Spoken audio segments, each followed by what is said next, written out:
na kami sa hotel na tutuloy namin. Bali, anong oras na? Mga 8 something na yata, no? Okay, so, samahan niya na kami. May mga gamit na. Ako na yung for the vlog lang. Pakita lang. Yan. So, dito na kami sa loob ng room. Bali, mag-ayos muna kami ng gamit. Tapos, mag-hotel tour na tayo. Hi guys, so good evening na. Ayan, ano na.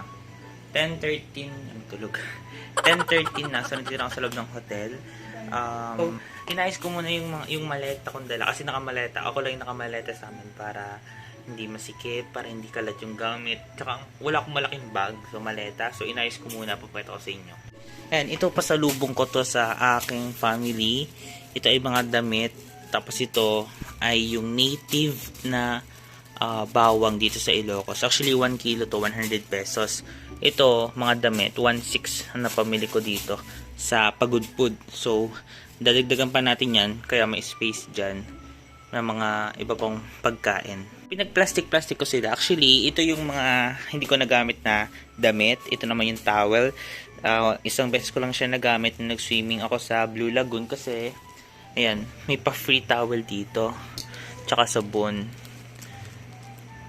So, pero may dala akong sarili kong hygiene kit. Itong aking hygiene kit. Meron akong Colgate, Cetaphil, Head and Shoulder, deodorant, pabango ko, tapos yan.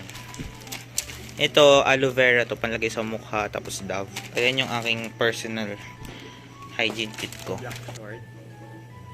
Ito yung magiging outfit ko for tomorrow. Tapos, kapartner nyo itong Uniqlo na polo shirt. Tapos, ito na, yung black at gray na lagi kong suot na oversize. Kasi tumaba po ako, so lahat ng aking outfit is pina-pre-love ko. So bumibili ako ulit ng mga bagong outfit, hindi pa na dumating. So abangan nyo na lang yung mga bagong outfit. Kasi tumaba nga ako, hindi na kasi yung mga una kong outfit, kaya ito lang yung nagagamit ko ngayon. Actually, this is not a 5-star hotel, pero maganda naman siya. Pa-aircon. Yan. May pa-aircon, tapos pa-TV. Wala nga lang wifi. Pero malakas naman yung signal dito na TMR Globe, tsaka nung bago yung dito SIM. Binili ko sa Mini sa Japan na neck pillow for only 179 pesos. Gray siya, tapos it's sa likod dark gray dito. Meron pa sila ditong pa-swimming pool dito sa hotel namin. This one is 5 feet, sabi nila. 5 feet yan, tapos may pa-slide. Ito pambata, 4 feet or 3 feet, pero alam ko 4 feet lang yan. Tapos the rest, ito 5 feet na yan.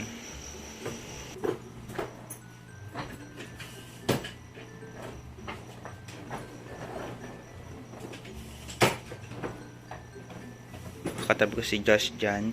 Actually 3 bed siya, 1, tapos 2, makalat lang kasi kakaayos lang. Ayan. Then ito para siyang may powder room. Ayan. Parang powder room to. Ayan. Maliit lang. Tapos yung mga sampay. Then next dun is ito na, bathroom. Saan natin? Ayan. Tapos sa ating ilaw. Liwanag. Merong exhaust fan. Tapos merong sink, toilet and bath. Tapos meron ding heater. So yun lang para sa parang walk around dito sa hotel. Tapos sa baba na yung overlooking view is yung pool.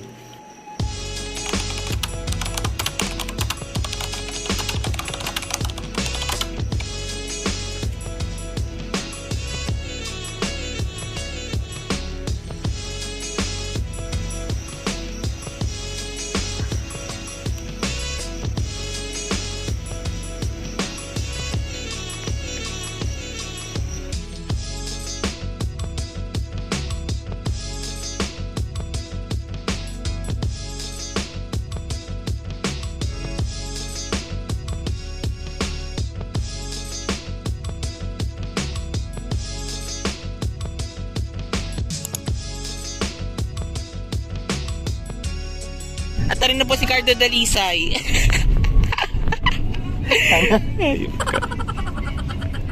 Ano pala ang public market? Thank you. Bakara. Alright guys, so ngayon bibili muna ako ng suka bilang pasalubong sa amin. So, mura lang pala yung mga nasa bote. Actually, mayroong 100 isa, 100 tatlo. Depende sa timpla or yung mga lahok ng mga suka. Tapos itong 5 liters, 150 lang pala yan.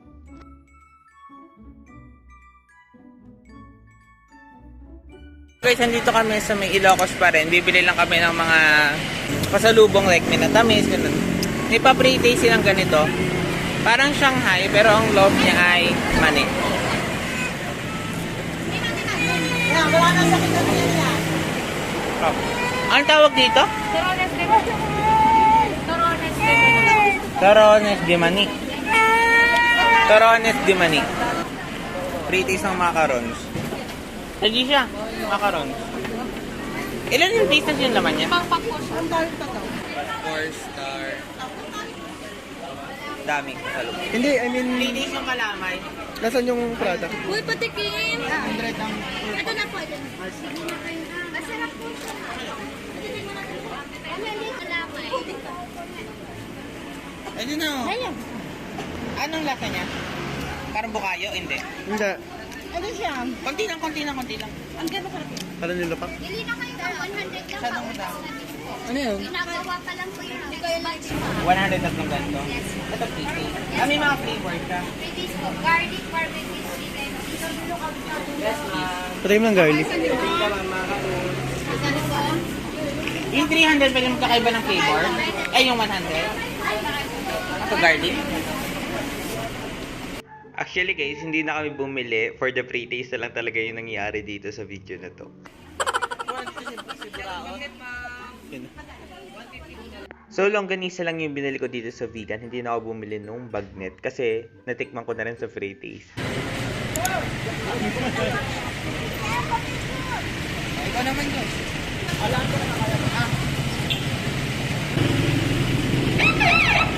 Guys, sakay na kami dito sa Vegan City. Ano pong pangalan niyo, kuya? Danish. Kay Kuya Dennis. Ay po. Natulin din pala to.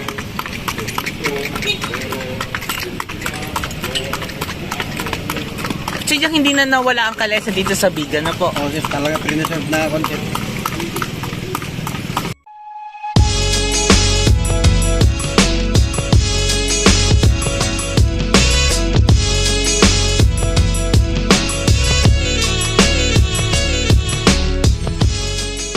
So guys, nandito na kami sa I Love Bantay. Ayan.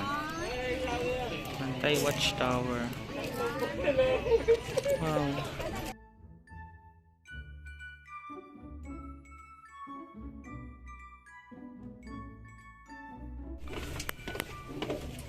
Ito mo yung ginawa ng unang panahon. Ganito lang siya. Ni-layer lang. Tara, pasok tayo. Ikot.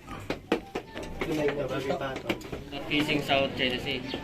Bale, hindi lang po South China Sea. 360 po tayo, kita po lahat. Kasama po yung sa Municipality of Santa po doon sa may bundok. Ito pong tower natin was used as a watchtower po nung panahon po ng Kastila. Ano yung kita dito? Bale, yung kita po natin dito, sisimula po tayo dito sa may north. Ito po, Forma Burol, ito po Kadugatan. And yan po is yung papuntang north. So na Ilocos Norte po, may Apa. land po papuntang norte dyan.